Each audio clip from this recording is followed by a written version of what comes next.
اسمعوا البشرى الأولى. يقول عليه الصلاة والسلام في صحيح مسلم من حديث سمرة: أحب الكلام إلى الله 4 لا يضرك بأيهن بدأت: سبحان الله والحمد لله ولا إله إلا الله والله أكبر. هل عندك أحب من الله؟ هل معك أعظم من الله؟ هل عندك أقدس جلالة ومكانة من الله؟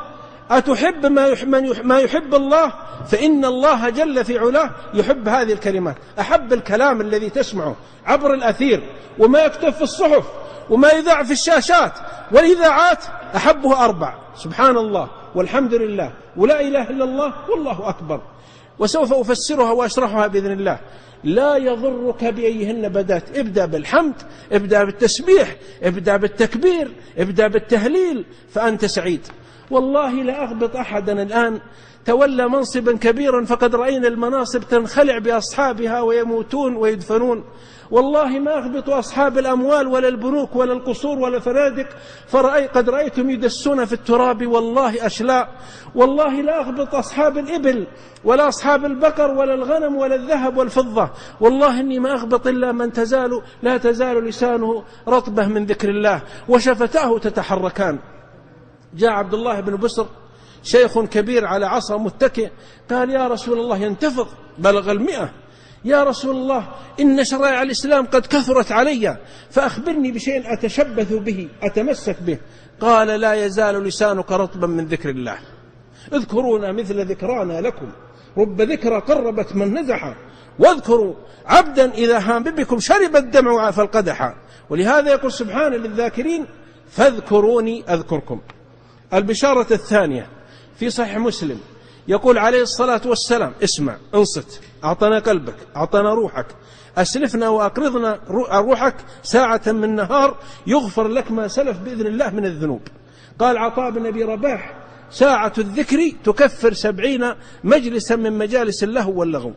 يقول صلى الله عليه وسلم: لأن أقول سبحان الله والحمد لله ولا إله إلا الله والله أكبر، اسمع، أحب إلي مما طلعت عليه الشمس. رواه مسلم.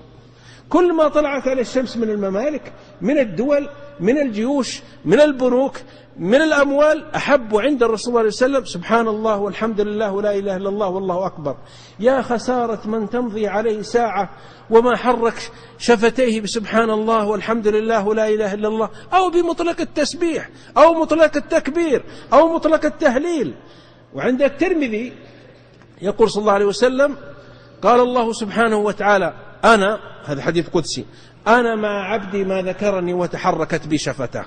إذا رأيت الشيخ، الشاب، المرأة، الفتاة تحرك الشفتين، اعرف أنه قريب من الله، قد استجاب، اعرف أنه قرب، اعرف أن الحبل ممدود.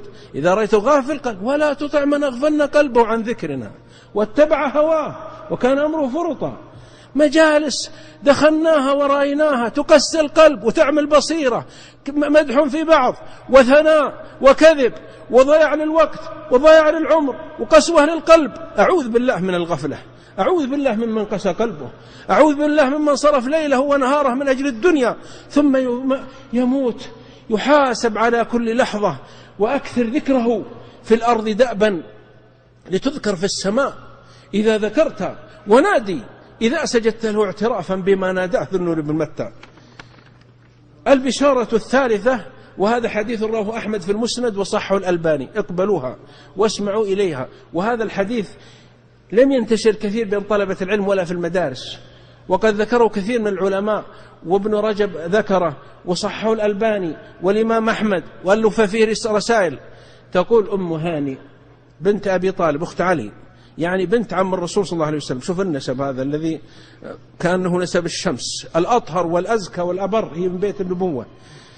سمنت وكبرت في السن، قالت: يا رسول الله، مر بها سيد ولد آدم صلى الله عليه وسلم، مع العلم أنه قد رحب بها مرة وأجارها، يعني أعتق رقبة وسلم. كان رجل محكوم عليه بالإعدام فشفعت هي فشفعها. من هو هذا الرجل؟ ابن أبي السرح، ارتد من الإسلام، أرسله صلى الله عليه وسلم برسالة فارتد وكفر وحارب الله. فلما فتح صلى الله عليه وسلم مكة أتى يلتجي يريد يعود، شاف أن الدولة انتصر صلى الله عليه وسلم، شاف أن الدولة مع رسول الله عليه وسلم، فرآه علي بن أبي طالب، وحسبك بعلي بن أبي طالب إذا رأى عدوا للإسلام. فانطلق علي بالسيف من الحرم يريد ابن أبي السرح ليقتله، فصاحت أم هاني فشرد ابن أبي الصرح وعلي وراءه. قالت أم هاني لعلي أجره، قال لا، لأن هذا عدو الإسلام وعدو رسول الله صلى الله عليه وسلم. فجرت أم هاني ساعية ومشت مهرولة رسول الله عليه وسلم بعد ما فتح الله عليه، وإذا هو يغتسل تستره فاطمة، والحديث في الصحيحين. فسمع صوتها صلى الله عليه وسلم، تنحنح، قال من؟ وهو يا رسول الله عليه وسلم وراء الستارة. قالوا أم هاني. قال مرحبا بأم هاني. قالت يا رسول الله أنا أجرت فلان يريد يقتل علي بن أبي طالب أخي. قال قد أجرنا من أجرت يا أم هاني، ما دام أجرته خلاص. فورد المرسوم لا يقتل فعفي عنه ودخل في الإسلام. أم هاني تقول يا رسول الله أنا كبرت وسمنت، فأخبرني بشيء أعمله وأنا جالسة، لا تستطيع الصيام ولا قيام الليل ولا كثرة الحج ولا العمرة. قال صلى الله عليه وسلم أنصتوا يا أم هاني، سبح الله 100 تسبيحة تعدل لك 100 رقبة من ولد إسماعيل، كأنك اعتقتها. سبحان الله 100 مرة، دقيقة ترى. لمن كان له قلب أو ألقى السمع وهو شهيد، لمن كان له روح عامرة، لمن كان عنده نفس مثمرة، لمن علم أن هناك جنة ونار.